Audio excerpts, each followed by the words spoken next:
बांग्लादेश में सर नाम बड़ा चर्चा में, मोहम्मद यूनुस कौन है ये आदमी? मतलब कहते हैं कि सर मतलब इस दुनिया का बहुत बड़ा अवार्ड, मतलब एक नोबेल प्राइज जिन्होंने लिया, आप सोच ही सकते हैं कि एक शांति के लिए, तो शांति के लिए, और कहते हैं कि मानवता के उत्थान के लिए आपने बहुत बड़ा योगदान दिया हो तो आपको नोबेल प्राइज मिलता है। नहीं बिल्कुल सर, लेकिन आपको क्या लग रहा है मतलब इस दुनिया के अंदर ये देखें ना कि एक स्टूडेंट्स के प्रोडक्ट्स पे मतलब बांग्लादेश की गवर्नमेंट गिरा दी सर, ये दुनिया को ऐसा लग रहा है, लेकिन इसके पीछे वेस्ट की कौन सी ताकतें हैं बड़ी बड़ी।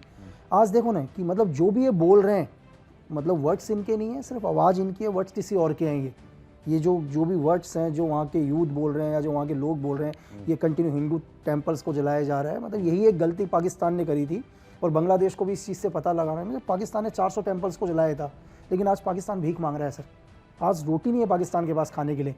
आज उनके बच्चे 200 रुपये लीटर दूध, 200 रुपये केजी आटा खरीद रहे हैं सर, और वो भी उनको नसीब नहीं हो रहा है क्योंकि ये गलती करी थी उन्होंने। सेम गलती वही अब यही बांग्लादेश कर रहा है। बांग्लादेश को लग रहा है कि यार वो फ्रीडम है, इनको एक गलत फहमी है। मैं इनको ये बता दूं कि बांग्लादेश के यूथ या इनकी जो भी आने वाली जनरेशन है या जो थे, इनको बहुत गलत हिस्ट्री पढ़ाई गई है। इनको इनके लोगों ने पढ़ाया गया है कि बांग्लादेश को इन्होंने आज़ाद किया है, तो ये बहुत बड़ी गलत फहमी में जी रहे। जो बांग्लादेश को आज़ाद किया वो सर इंडियन आर्मी ने आज़ाद किया, भारत ने आज़ाद किया। क्योंकि बांग्लादेश को ये नहीं भूलना चाहिए कि जनरल टिक्का ने इनको जूते की नोक में रखा था। आज यही बांग्लादेश आगे कह रहे हैं कि यार हम इंडिया के अंदर आ जाएंगे, एंटर कर देंगे, ठीक है, हम बंगाल के अंदर आ जाएंगे। मैं इनको कोलकाता कैप्चर कर लेंगे, वेस्ट बंगाल कैप्चर कर लेंगे, ओडिशा कैप्चर कर लेंगे। नहीं बिल्कुल, तो मैं इनको ये बोलूं यार कि तुम भगवान से शुक्र करो कि कलकत्ता में जो हमारी वेस्टर्न कमांड बैठी हुई है, अगर गलती से हमारी वेस्टर्न कमांड मतलब सुबह 15 मिनट पहले उठ गई, अगर 3 कोर कमांडर ने बोला कि यार नहीं आज हमारी मतलब आर्मी 15 मिनट पहले चाय पिएगी, तो सर आधा बांग्लादेश खत्म हो जाएगा सर 15 मिनट चाय पीने से। तो इनको समझना चाहिए सर ये, और इनको ये कोशिश करनी चाहिए कि इस मैटर को यहीं ख़त्म कर दें। जो ये चीज़ कर रहे हैं वेस्ट के कहने से, हिंदुओं पर अत्याचार कर रहे हैं, इसको रोक लो। अगर एक बारी आर्मी को पावर मिल गई या आर्मी ने एक्शन कर दी तो फिर कुछ नहीं होता सर, फिर बात हाथ से निकल जाएगी। आपने मोहम्मद यूनुस के बारे में बताया, बिल्कुल वेस्टर्न एजेंट है, बिल्कुल। किसका एजेंट है और ये प्लानिंग चल क्या रही है सर? आप ये तो बांग्लादेश का आप नंबर आया है, इससे पहले श्रीलंका किसने खत्म किया सर? ये पाकिस्तान किसने खत्म कर दिया? आप बगल में नेपाल के हालत वही देख लो ना। इनको लग रहा है यार मतलब इन सबको लग रहा है इनके पास रोटी नहीं है खाने के लिए सर। किस बांग्लादेश की बात कर रहे हैं सर? इनके पास अपना खाने के लिए रोटी नहीं है इस बांग्लादेश के ऊपर, जो हमारे मतलब आज तक हिंदुस्तान के रह करूम में पल रहा था, आज वो बांग्लादेश मतलब किसी और के कहने से गुर्रा रहा है। इनको ये समझ में नहीं आ रहा कि सिर्फ एक हल्के से कैसे यूज होते हैं, कैसेट कैसे यूज होते हैं सर। वो जब तक हमारा बांग्लादेश एसेट है, मैं आपको क्या कर रहा हूँ, हम भी लोग करते हैं ना सर काम, जब तक हमारा काम का होता है हम उसको दूध भी पिलाते हैं, चीज़ें भी करते हैं, बाद में कोई नहीं पूछता। इसका हाल वही होगा जो पाकिस्तान का हाल हुआ है सर। इनका बच्चा, इनके लोग, ये वो बांग्लादेश है, शायद लोगों को ये नहीं पता होगा कि इन्होंने वेस्ट के कहने से, एक बारी मुझे एग्जैक्ट सन याद नहीं है, ये लोग रिसर्च कर लेना, शायद 2009, 10, 11 इन्होंने अपने ही पूरे ऑफिसर्स को शूट आउट कर दिया था सर। BDR ने, बांग्लादेश राइफल का एक इंसिडेंट हुआ था जहां इन्होंने पूरे अपने सीनियर ऑफिसर्स को मार के गाड़ दिया था। वहाँ एक पैरामिलिट्री फोर्स है बांग्लादेश बॉर्डर फोर्स, इन्होंने अपने सारे ऑफिसर्स को मार दिया था। अगर उसके पीछे जांच किया जाए, वो भी पूरा वेस्ट का हाथ था उसके पीछे। सेम वही गलती आज बांग्लादेश कर रहा है। ये जो आप जो मोहम्मद यूनुस खान जो आपको एक शांति का दूत नजर आ रहा है, भाई एक बांग्लादेश को एक अंधकार में झोंक देगा सर। और इन लोगों का है कि यार शेख हसीना प्रो इंडिया थी, RNW के लिए काम करती थी। अरे अगर वो RNW के लिए काम कर रही होती तो भाई आज भी वो प्रधानमंत्री होती। तुमने उनको चुना ना सर, हमने नहीं चुना, तुम्हारे लोगों ने उसको चुना, वो तुम्हारी प्रधानमंत्री थी। यार तुम्हारा इंटरनल मामला है, आप लोगों का इंटरनल मामला आप अपने इंटरनल तक रखो ना। क्यों हिंदू लोगों के ऊपर अत्याचार कर रहे हो यार? आपके 2 करोड़ शरणार्थी हिंदुस्तान में बैठे हुए। लकी, अगर CIA इतना एक्टिव है इस रीजन में, हमारी जो एजेंसीज हैं वो किस तरह से? सर आज हिंदुस्तान एक उभरता हुआ अर्थव्यवस्था है सर इस दुनिया में, एक बड़ी ताकत बनकर उभर रहा है। आज हिंदुस्तान एक बहुत बड़ी सुपर पावर उभर के आ रहा है पूरी दुनिया के सामने। ये वेस्ट नहीं चाहता। अभी इसी वेस्ट ने, इसी USA ने बोला सर आप रशिया के साथ कोई डील नहीं करोगे, आप कोई डील नहीं करोगे। आज भी हिंदुस्तान के अंदर मैं ये बोल रहा हूँ सर 70% वेपन हमारे पास रशिया के हैं रशिया सर। का। अभी 2 दिन पहले ऑयल डील ऑयल डील हुई है ना सर। हमारे को वॉरशिप भी लिया, वॉरशिप भी लिया। हमारे को यूएस बोलता है कि यार हम तुम्हें फाइटर के इंजन देंगे, एफ के इंजन देंगे फाइटर, सिर्फ कह रहा है, दे नहीं रहा है। जबकि इसको पता है यूएस को कि यार हमारे बगल में चाइना बैठा हुआ है, साला यहाँ बांग्लादेश खत्म होता जा रहा है, पीछे हमारे पाकिस्तान है, ठीक है, श्रीलंका पहले खत्म हो चुका है, नेपाल गलतफहमी में जी रहा है, फिर भी सिर्फ वो बात कर रहा है कि भाई तुम किसी और से डील नहीं करोगे और हम भी तुम्हें वेपन नहीं देंगे। तो ये वेस्ट का, मैं आपको क्या बोल रहा हूं सर, कि इस दुनिया में जहां जहां गवर्नमेंट गिरी है, ये अमेरिका दुनिया में हर चीज बाहर बनाता है सर। आप मुझे बता दो यार, अमेरिका अपने देश में एक ही चीज बनाता है हथियार। हथियार इसके देश में बनते हैं सर। हथियार बनाने में अमेरिका सबसे आगे है सर। आज बच्चे के हाथ में M16 पकड़ा रखी है सर, कहां से आ रहे हैं वो वेपन? एक चीज और मैं जानना चाह रहा था आपसे कि अगर RNW चाहे तो बांग्लादेश को क्या तुरंत कंट्रोल किया जा सकता है, या हम दूसरे देशों के मामले में सर हम हिंदुस्तान सर, हम हमेशा अहिंसा पर विश्वास रखते हैं। हमने आज तक कभी पहल नहीं करी। आप कभी भी इतिहास उठाकर देख लो सर, हिंदुस्तान ने कभी पहल नहीं करी होगी सर। हिंदुस्तान जितना, मतलब अगर हम गांधी को पूछते हैं, भगत सिंह को भी पूछते हैं सर, ये वो हिंदुस्तान है। ये 1962 का हिंदुस्तान नहीं है सर, ये 2024 का हिंदुस्तान है सर, है ना। आज अगर हमारे को तुम इतना भी थ्रेड दोगे, हिंदुस्तान बोलता है यार अगर तुम हमारे साथ 1% मित्रता का हाथ बढ़ाओगे ना सर, तो हम मरने तक तुम्हारे साथ जाएंगे। हिंदुस्तान मरने तक तुम्हारे साथ खड़ा होगा, लेकिन तुम हमारे लोगों को एक छोटा सा थ्रेड दोगे तो हम तुम्हें कब्र तक पहुंचाएंगे सर। आज तुम दुनिया के किसी भी कोने में हो, चाहे तुम लोग समझ रहे दुनिया के किसी भी कोने में, तुम्हें वहां घुस के मारेंगे सर। ये तो इंडियन आर्मी की बात हुई। मैं बांग्लादेशी आर्मी के बारे में बात करना चाहता हूँ। बांग्लादेशी आर्मी तो पहले याह्या खान से भागे, जब उनको सर खत्म ही कर दिया था ना सर बांग्लादेश को। तो मतलब क्या नहीं किया खान ने सर, उनके पाकिस्तानी जर्नल ने क्या नहीं किया? एक चीज बताओ ना, इनके हजारों लोगों को शूट आउट किया सर, इनकी माँ बहनों के साथ क्या नहीं किया? आज ये अपने बच्चों को बोलते हैं कि हमने फ्रीडम कराई। यार भाई वो इंडियन आर्मी थी सर जो आपको आजाद करके दिया। और इनको ये कभी नहीं भूलना चाहिए कि हिंदुस्तान जो है ना सर, वो बांग्लादेश के बाप का बाप है सर। हमसे ही पाकिस्तान निकला और हमसे ये उसी से बांग्लादेश निकला है सर। और ये कुछ एजेंटों के चक्कर में, कुछ वेस्टर्न पावर के चक्कर में ये लोग आज एंटी इंडिया होने की कोशिश कर रहे हैं, ठीक है। आज ये हिंदू टेंपल्स को जलाने की कोशिश कर रहे हैं। आप किसी, मतलब ये आप नुकसान दोगे किसी को भी, आप ये मत समझना आपको उस नुकसान का भरपाई देनी पड़ेगी सर। ये भरपाई करनी होगी। हाँ, मैं आपसे क्या कह रहा हूं, आप यही हैं, आप बांग्लादेश का हाल देख लोगे, ये जितना नुकसान कर रहे हैं, अगर इन्होंने हमारा को 1% का थ्रेड दिया, हम इन्हें 99% का थ्रेड देंगे सर। मतलब गवर्नमेंट से विनती करूंगा सर। अभी आपने सुना होगा फारूक, अब एक बयान आया है कि यार हम इनको ठंड में कैसे भेजें शरणार्थियों को। तो भाई तुम रजाई दे रहे हो अपने घर से, तुम्हें इतने यार, मतलब अगर आपको इन 2 करोड़ बांग्लादेशी जो यहाँ पर आके बैठे हुए हैं, जो बैठे हैं, आपको इन पर राजनीति करनी है, तो रिफ्यूजी कहते हैं इनको, मतलब इन पर आप राजनीति कर रहे हो, तो मैं बोलता हूँ सर कि दुनिया में ऐसी राजनीति, मतलब अब वर्ड्स नहीं है मेरे पास। अब मैं चैनल पर बैठा हूँ तो मैं ये बोलूंगा कि यार लालत है ऐसी राजनीति पर जो इन 2 करोड़ लोगों के ऊपर राजनीति कर रहा है। 2 करोड़ वोट्स के लिए, वोटर्स सिर्फ 2 करोड़ वोटर्स के लिए ओनली। बिल्कुल। मैं बांग्लादेशी आर्मी की बात आपसे पूछ रहा था। बांग्लादेशी आर्मी जो बार बार दावा कर रही है कि हम 14 करोड़ लोग हैं, हमारे 30 लाख स्टूडेंट जो है वो प्रोटेस्ट कर रहे हैं, हम इतनी बड़ी आर्मी है, हम ये हैं, 30 लाख स्टूडेंट हमारे साथ आ गए तो भारत के, हम तो अमेरिका तक को हिला देंगे, अमेरिका में घुस जाएंगे। या बांग्लादेशी आर्मी की बताएंगे कुछ उसके बारे में? सर मैं आपको सिर्फ इतना बताऊं कि आज हिंदुस्तान की जो आर्मी है ना सर, इंडियन आर्मी, इस वर्ल्ड में बेस्ट है। आप दुनिया में किसी से भी भारतीय थल सेना की बात करो सर, हमारी हिंदुस्तान की थल सेना के बारे में बोला जाता है पूरी दुनिया में। बहुत महान लोगों ने कहा है सर कि अगर हमारे को भारत की थल सेना मिल जाए तो हम पूरी दुनिया को जीत लें सर।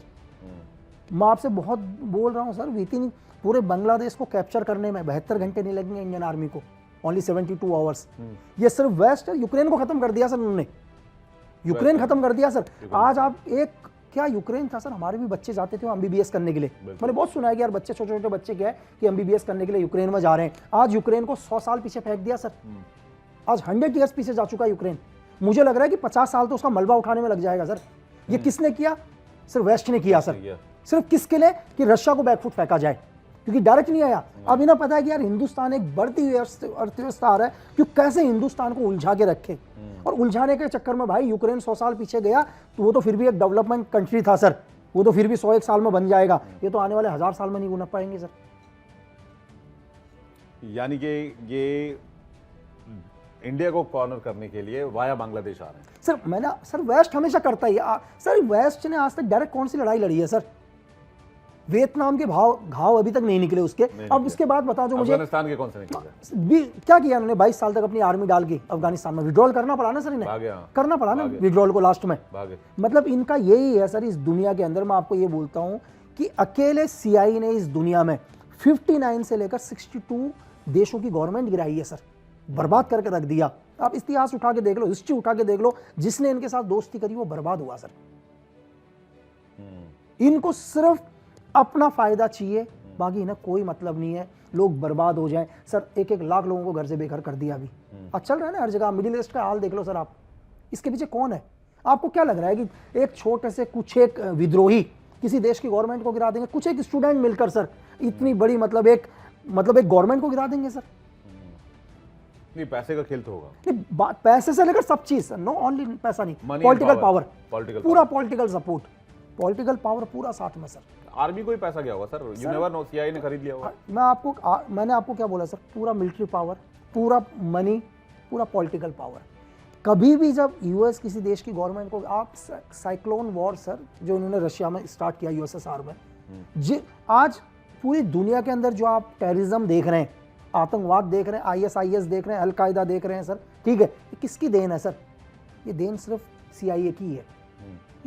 इसको पैदा ही सीआईए ने किया सर। इन लोगों का क्या होता है कि जब इन्हें लगता है कि जब उन लोगों को पता चलता है कि यार नहीं, इन्होंने हमारे को पैदा करके गलत चीज करवाया, वो इनके अगेंस्ट में खड़े होते हैं और ये लास्ट में उस ग्रुप को खड़ा करने के लिए एक नया ग्रुप बनाते हैं सर। दुनिया में किसी ना किसी को तो पता चलता ही है ना यार कि हकीकत में विलन यही है। चाहे बिन लादेन ने दुनिया में इनके कहने से सब कुछ किया, लेकिन लास्ट में उसको समझ में आया इसलिए असली दुश्मन तो मेरा ये है। घर से एक बहुत हाई फैमिली के लड़के को घर से इन्होंने सब जगह से बेदखल कर दिया सर। उसको कुछ नहीं दिया। उसने कहा, लास्ट में बोला कि भाई तेरे लिए हमने वॉर लड़ा, ठीक है, तेरे लिए मैं पूरा सऊदी अरब छोड़कर आया, सब कुछ आया, मैंने अलकायदा खड़ा किया सिर्फ तेरे लिए मैं हमेशा यूएसएसआर से लड़ता रहा और लास्ट में तूने मतलब मुझे हर जगह से खत्म कर दिया, तो असली दुश्मन तो तू है मेरा। फिर उन्होंने क्या किया सर? उन्होंने क्या किया, उसको खत्म करने के लिए आईएसआईएस को सपोर्ट किया सर, ठीक है, कल या किसी और को सपोर्ट करेंगे। आज जिस आप हमास की बात करते हैं, किसने बनाया उन हमास को सर? किसने बनाया हिजबुल्लाह को सर? यूएस ने। बस आज बांग्लादेश के अंदर से यूनुस जो है ये सीआईए एजेंट है। ओनली मैंने आपको बोला कि वेस्टर्न कंट्री का एक एजेंट है सर ये, जो उनके लिए काम कर रहा है। अरे सर नोबेल सर वो दिखावे के लिए है सर, है ना। इस दुनिया में सबसे ज्यादा मैं आपको बताऊं शांति, अगर आप हिस्ट्री उठा के देख लो, क्या महात्मा जी गांधी जी ने अहिंसा की बात नहीं करी पूरी दुनिया में सर? उनको क्यों नहीं दिया नोबेल सर? जी, ये यूनुस खान जैसे आदमी को नोबेल दे रहे हैं जो लोगों के घर में सर बच्चों के साथ रेप करवा रहे हैं, जो छोटे छोटे बच्चों के साथ रेप करवा रहे हैं, मतलब कन्वर्जन करवा रहे हैं सर। मतलब गर्ल्स के साथ रेप हो रहा है, शूट एंड शाउट हो रहा है, मंदिरों को जला रहे हो, तुम बच्चों के गले में टायर डाल के जला रहे हो सर, उनके वीडियो जारी कर रहे हो। वो तो पे आउट करना ही होगा, है ना जी। मैं एक और बात आपसे जानना चाह रहा था, कोवर्ट ऑपरेशंस के बारे में बहुत बेसिकली स्पाइस बात नहीं करते हैं या फिर पब्लिक प्लेटफॉर्म पर बहुत जानकारी होती नहीं है और करते भी नहीं है, क्योंकि बहुत सारे वेरियस रीजंस होते हैं इसके। लेकिन बांग्लादेश में कभी आपका जाना आना हुआ कभी किसी से? सर बांग्लादेश में मैं रहा हुआ हूँ बहुत, एक बार नहीं कई बार हुआ है बांग्लादेश में। बांग्लादेश में तो पहले जब तक हालात ठीक थे, हम तो फील्ड फायर के लिए भी जाते थे सर। नॉर्मली हमारा फील्ड फायरिंग में एक्चुअली दरंगा है, मुझे एक्चुअली याद नहीं आ रहा, बिल्कुल बॉर्डर में हम लोग वहाँ फील्ड फायर के लिए भी जाते थे। अच्छे रिलेशन थे हमारे साथ, ऐसा कुछ नहीं है, क्योंकि बिल्कुल बॉर्डर्स है, मतलब बॉर्डर है बिल्कुल। हमने आज तक वहाँ फील्ड फायर किया सर, वहाँ मार्केट के अंदर भी जाते थे, पहले ऐसा हालात नहीं थे। देन मैंने ऑपरेशंस भी किए बांग्लादेश के अंदर, जब भी मतलब एज ए कोवर्ट ऑपरेशन। ये तो मतलब नॉर्मली आपको मैं एक आर्मी का फील्ड फायर बता रहा हूँ कि रिलेशन ऐसे थे कि हम बांग्लादेश के ऊपर एक जब फील्ड फायर करने जाते थे, क्योंकि फील्ड फायर की एक जगह होती है जहाँ सपोर्टिंग वेपन का फायर होता है सर, बिल्कुल बॉर्डर पर है, यहाँ बांग्लादेश है, यहाँ हम शाम के जब मार्केट में वहाँ जाते थे, कोई प्रॉब्लम नहीं थी सर, हालात बिल्कुल सही थे। मतलब पिछले गवर्नमेंट में उन लोगों को कोई दिक्कत नहीं थी, 2014 से पहले कोई दिक्कत ही नहीं थी वेस्ट को पता था कि यार भारत तो बहुत ही पीछे है करके, तब उन्हें कोई दिक्कत नहीं है, वो अपने एजेंडा पेनिट्रेट भी कर लेते थे। सर मैं आपको क्या बोल रहा हूँ, तब तक उनका सब कुछ ठीक चल रहा था कि भाई 2014 से पहले यार भारत तो, आप एक चीज बताओ ना, हमारे पहले मतलब हमारे जो भी ऊपर के लीडर वो तो पहले अपने आप को कमजोर प्रूफ कर रहे हैं सर, लेकिन दिक्कत हो रही है 2014 के बाद। क्या चेंज हुआ 2014 के बाद सर? आज 2014 के बाद एक इंसिडेंट के अलावा आप मुझे दूसरा पुलवामा के अलावा दूसरा इंसिडेंट बता दो हिंदुस्तान में सर। उससे पहले मैं आपको बताऊं, मालेगांव धमाके, आपके जयपुर सीरियल धमाके, आपके गफ्फार मार्केट धमाके, ठीक है सर, आपके नॉर्थ ईस्ट में धमाके हर रोज, मतलब आपने एक आर्मी के हाथ में वेपन दे रखा हो, लेकिन जब आर्मी ब्रीफिंग में निकलता है ना बंदा, जब फॉलिंग हो रखा है और जब उनका सीनियर उनको बोलता है ठीक है चलो, लेकिन बोला गोली मत चलाना। आप उस सोल्जर से हालात पूछो सर, जिसके हाथ में आपने बंदूक दे रखी है और उसको बोल रखा है गोली मत चलाना। अब वो सोल्जर क्या करे, ऑर्डर्स ना माने तो कोर्ट मार्शल, ठीक है, क्या करेगा, कोर्ट मार्शल करवाएगा या अपने ऊपर पत्थर खाएगा या गोली खाएगा। आज देखो ना सर, आप पत्थर मारोगे आपकी बॉडी में बुलेट जाएगी सर। आज एक भी आदमी अगर पाकिस्तान से घुटबाइट करने की कोशिश कर रहा है, शूट एंड स्ट्राइक, कितने ऑपरेशन ऑल आउट के अंदर कितने मिलिटेंट खत्म कर दिए सर। जो पोस्टर बॉय आया सब खत्म, इंडियन आर्मी ने सबको खत्म किया, ढूंढ ढूंढ के मारा सर। आज ये प्रॉब्लम हो रही है उनके साथ। उन्होंने हमारा एक पुलवामा अटैक करने की कोशिश करी, हमने सर्जिकल स्ट्राइक में उनका निस्तो नाबूद कर दिया सर पूरा का पूरा। अगर तुम हमें इतना सा छेड़ोगे तो हम तुम्हारे घर में घुस के तुम्हारा मतलब क्या बोलते हैं उसको, तुम्हारा डीएनए तक खत्म कर देंगे सर। ये प्रॉब्लम हो रही है। इतना करने के बाद वो हमारे फाइटर पायलट को छोड़ के गए ना सर, सम्मान छोड़ कर गए। तुम छू कर दिखा दो भाई।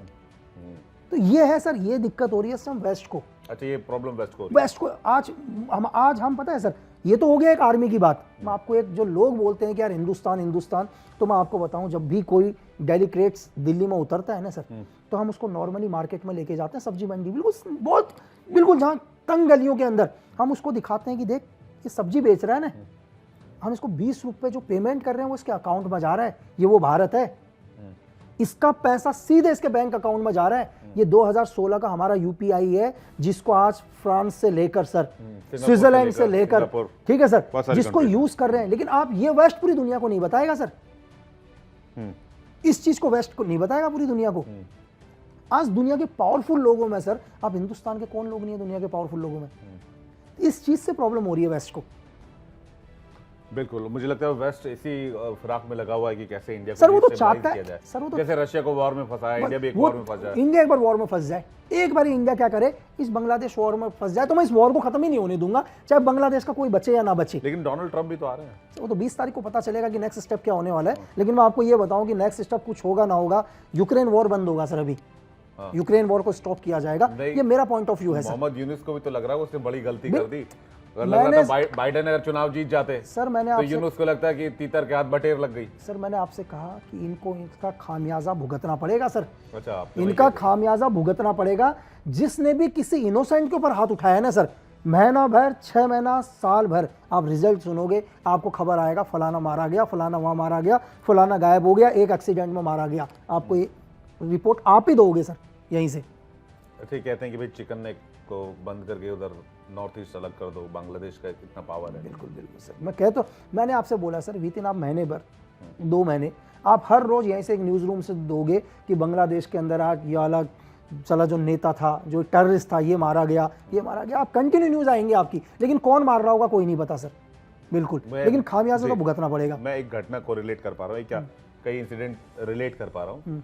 पाकिस्तान में ऐसे बहुत आतंकियों का सफाया हुआ सर, हुआ ना, जौहर मिस्त्री से स्टार्ट लगा लो, IC 814 का हाईजैकर, किसी को पता ही नहीं था कहाँ रह रहा है, वहां से सफाई एक एक करना स्टार्ट हुआ सर, कनाडा तक गया। कोई तो है ना सर, तुम नुकसान पहुंचाओगे, तुम दुनिया के किसी भी कोने में होंगे सर, हम तुम्हें तुम्हारी नेचुरल डेथ नहीं होने देंगे सर। समझते, एक आदमी यही चाहता है यार मैं जीवन में जैसे पैदा हुआ हूं। ये तो मोसाद वाला पैटर्न है। मैंने आपको बोला सर कि जिसने जी हिंदुस्तानियों को थोड़ा सा भी थ्रेट पहुंचाने की कोशिश करी, वो अपनी नेचुरल मौत नहीं मरेगा सर। अच्छा, हम तो यही तो दुआ करते हैं ईश्वर से, यार ईश्वर कि जब भी वो शांति, वो अपनी नेचुरल मौत नहीं मरेगा कभी। तो ये पाकिस्तान में भी कभी पाकिस्तान जाना हुआ? अब क्या बोलेंगे, मतलब बहुत सारी कंट्रीज रही हैं अच्छा, दुनिया में। बिल्कुल ठीक है। तो ये तो बांग्लादेश की हकीकत आपको बता दी, और ये भी बता दिया लकी ने कि भाई 20 तारीख के बाद जब डोनाल्ड ट्रंप वहाँ पर प्रेसिडेंट बन जाएंगे, उसके बाद से हालात क्या होते हैं, और बांग्लादेश में जिन लोगों ने वहाँ पर अनरेस्ट फैलाने की कोशिश की उन सबका इलाज एक एक करके हो जाएगा। एक और टॉपिक बड़ा इन दिनों चर्चा में है, लॉरेंस बिश्नोई। कौन है शख्स लॉरेंस बिश्नोई? सर देखो, आजकल हर जगह मैं एक ही चीज़ देख रहा हूँ कि लॉरेंस बिश्नोई, मतलब बहुत सारे शूट आउट हुए, बाबा सिद्दीकी हुआ, ठीक है सर, आप कनाडा में शूट आउट देख लीजिए, तो निज्जर का, मतलब जहाँ भी चल रहा है हर जगह की, आपने जयपुर में जो भी XYZ कोई भी लेकिन मैं ये कह रहा हूँ सर कि आज इतने सारे धरना प्रदर्शन हो रहे हैं, चीज़ें हो रही हैं यार भाई, अगर कोई कनाडा में मर गया तो तुम्हारे को क्या जा रहा है सर? चलो कोई मर भी गया कनाडा में, तो तुम्हारे को इतनी तकलीफ क्यों हो रही है? यार जो भी मर रहा है कहीं ना कहीं क्राइम से, तो मतलब एक सज्जन व्यक्ति बता दो कि यार एक बहुत सज्जन व्यक्ति मर गया, तब तो मैं मानता हूँ यार आप रोड पर आ जाओ, धरना कर लो। आपको दिक्कत हो रही है साला जो भारत को नुकसान पहुंचाने की कोशिश कर रहे हैं, जिनका हमेशा से ही क्राइम में रिकॉर्ड रहा है, आपको उनके मरने में बड़ी दिक्कत हो रही है। लोग नक्सलाइट में हमारे जवान शहीद हो रहे हैं, आपका ह्यूमन राइट्स सब नहीं आता सर, तब आप धरने में नहीं आते। तब मैंने किसी को नहीं देखा कि आदमी धरने में आ जाए कि नक्सलाइट को खत्म करो, ये चीज करो, तब वो नहीं आएंगे। लेकिन अब कनाडा जहां भी मतलब जिन लोगों की भी हत्याएं हो रही हैं उसमें ये हो गया, इनको ये दिक्कत है, लॉरेंस के साथ ये है, संसद में, अरे तुम्हारे को दिक्कत है, तुम्हारे को मतलब ये बताओ कि क्यों तुम्हारे को प्रॉब्लम हो रही है। चलो कभी कहीं पर यह प्रूफ हुआ है कि ये लॉरेंस ने किलिंग करी है, मतलब ये तो कहीं प्रूफ नहीं हुआ ना सर। तो लेकिन बात लॉरेंस, तुम्हें किलिंगों से प्रॉब्लम क्यों हो रही है? तुम्हारे को जब इससे पहले लॉरेंस के ऊपर 78 केसेस 77 केसेस थे, तब तुम्हें दिक्कत नहीं थी, तब तुम बहुत शांत थे। क्योंकि लॉरेंस का अगर आप देखो तो आई थिंक मुझे लग रहा है कि अगर बाबा सिद्दीकी वाला केस उसके ऊपर हुआ तो आई थिंक 80 केस हो जाएंगे उसके ऊपर जहां तक है। लेकिन आप शुरू के 4-5 केस हटा दो लास्ट के, तब तक मैंने इन्हें कभी नहीं देखा। इन्हें दिक्कत आ रही है खालिस्तानियों के मरने से, एंटी एलिमेंट्स के लोगों से मरने से, जिनका कहीं ना कहीं कभी ना कभी कोई ना कुछ रिकॉर्ड रहा है क्राइम में, उनके मरने से दिक्कत क्यों आ रही है सर? कि ये सारे केसेस लॉरेंस से आके क्यों जोड़ते हैं, और लॉरेंस का नाम उछाला क्यों जा रहा है? नहीं ये तो, या फिर लाया क्यों जा रहा है? और केसेस हुए हैं तो जाहिर सी बात है लॉरेंस है इसके पीछे कहीं ना कहीं। नहीं देखो सर, अगर आप पैटर्न देखो, मैं आपको एक पैटर्न बताता हूँ आपको। संजीव जीवा एक गैंगस्टर हुआ करता था यूपी का, आई थिंक जिसको डॉक्टर भी बोला जाता है। वहाँ से एक शूट आउट होना स्टार्ट होता है जीवा से, अतीक फिर मारे गए, ठीक है। फिर इसके बाद आप जस्ट जयपुर वाला केस देख लीजिए, ठीक है। आप सिद्धू मूसेवाला के था, बाबा सिद्दीकी, पैटर्न एक ही है सर। आपने पैटर्न को अभी गौर किया? नहीं। आपको पैटर्न बताता हूँ। हमेशा क्या होता है, कुछ वो लड़के आते हैं जिनका क्राइम में कोई रिकॉर्ड नहीं है। नहीं, बिल्कुल फ्रेश, एकदम यंग रहते हैं। जीवा कोर्ट पर जा रहा था, ठीक है सर। जीवा कोर्ट पर जा रहा है। जीवा का मैं आपको बताऊं क्या था, जीवा का भी कनेक्शन मैं आपको बता दूंगा पीछे, मुन्ना बजरंगी, कृष्णनगर हत्याकांड, ठीक है। पैटर्न क्या होता है, अज्ञात लड़के आते हैं जिनका क्राइम से कोई रिकॉर्ड नहीं है, और टक शूट आउट करते बच्चे हैंड ओवर कर देते हैं बस। सेम दूसरे केस के ऊपर आ जाओ, अतिक पर न्यू लड़के आते हैं, टक शूट आउट करते हैं, सरेंडर कर देते हैं। तीसरे पैटर्न पर आ जाओ, अपने बाबा सिद्दीकी पर न्यू लड़के आते हैं जिनका क्राइम में कोई रिकॉर्ड नहीं, टक मारते हैं। पैटर्न सेम ही है सर, कोई ना कोई तो है, पैटर्न एक ही है, पैटर्न चेंज नहीं हुआ है। आप पैटर्न को, सब क्राइम का पैटर्न समझने की कोशिश करो सर। तो ये कनेक्ट कहां से जा रहा है? कोई ना सर, मैं ये देखो, मैं डायरेक्ट, क्योंकि मैं तो इस केस में इन्वेस्टिगेशन नहीं कर रहा हूं सर, कोई ना कोई कर ही रहा है, तो उससे पता होगा कि इसके पीछे कौन है। लोग जो लोग हमेशा चलो लॉरेंस के ऊपर नाम लगा रहे हैं, ब्लेम कर रहे हैं, लेकिन कुछ तो एविडेंस होगा कि यार लॉरेंस करा रहा है, कोई तो ऐसा एविडेंस होगा सर। मैंने तो सिर्फ आपको एक पैटर्न बताया है कि कहीं ना कहीं सब एक दूसरे के साथ जुड़े हैं सर, तो कोई ना कोई तो है। ये उन लोग, मैं इसलिए बता रहा हूं कि ये वो लोग भी देख लें कि कुछ एक लोग और भी दुनिया में लिस्ट हो सकते हैं, है ना सर, जिनको लगता है, जो अभी भी हिंदुस्तान के लिए गलत सोच रहे हैं, या जिनके दिमाग में कुछ फितूर हो। पैटर्न सेम है सर। लॉरेंस को कुछ लोग एज अ हीरो पोर्ट्रेट क्यों करते हैं? सर देखो, दुनिया में कुछ लोग सवाल उठाते हैं सर, दुनिया में बहुत सारी चीजें होती हैं डेफिनेटली। देखो, ये तो पहिए के दो पहिए हैं सर, दो पहिए हैं दुनिया के अंदर। देखो दुनिया, अभी कल किसी ने मुझसे बोल दिया कि यार, कल किसी इंटरव्यू में था, मैं कौन से था मुझे नहीं पता, किसी चैनल के इंटरव्यू में बोला यार कि हम लॉरेंस को दाऊद के साथ जोड़ सकते हैं, कि दाऊद और मैंने कहा यार तुम क्या बात करते हो भाई, आतंकवादी है यार दाऊद इब्राहिम, एक टेररिस्ट है भाई, धमाके किए उसने इस देश के अंदर, 93 ब्लास्ट करे, हजारों मासूमों को मारा है उसने, तुम कहां जोड़ रहे हो? एक लड़का भाई जेल के अंदर बंद है, साबरमती जेल के अंदर बंद है यार। मुझे तो नहीं पता कि दिल्ली से तिहाड़ से जाने के बाद कोई उससे मुलाकात भी किया नहीं किया। भाई ठीक है, कोर्ट बताएगा, न्यायपालिका में केस चल रहा है, आ जाएगा इन फ्यूचर में। अगर उसने अगर क्राइम किया होगा तो गिल्ट होगा, नहीं किया होगा तो ना सही, बरी होगा सर। क्यों अभी तक कोई, आप इतनी बड़ी बड़ी बातें कर रहे हो, रोड पर धरना कर रहे हो। एक दिन तो मैं टीवी में देख रहा था, कुछ एक हमारे नेता लोग थे कि मतलब संसद में ही लॉरेंस का नाम लेके आ गए। अरे आप हल्ला मत करो, एविडेंस लाओ ना सर, आप एविडेंस दो। आप इस गरिमा पर बैठे हुए, आप संसद भवन पर आप बहस कर रहे हो इस चीज की, तो आप इतनी एक एविडेंस दे दो छोटा सा गवर्नमेंट को, सर ये एविडेंस है करके। इस एविडेंस के ऊपर सर, मुंह से कहने से तो कुछ भी कहेगा सर आदमी, मुंह से तो मुझे भी लोग पहले गैंगस्टर बोलते थे सर कुछ टाइम तक, मैं बाकी की क्या बोलूं सर। अब तो हीरो लगता है। नहीं सर, मैं कह रहा हूँ, ये तो लोगों की भावना थी, मैं लोगों के ऊपर नहीं जाता हूँ सर, ये तो लोग बोलते रहते हैं सर।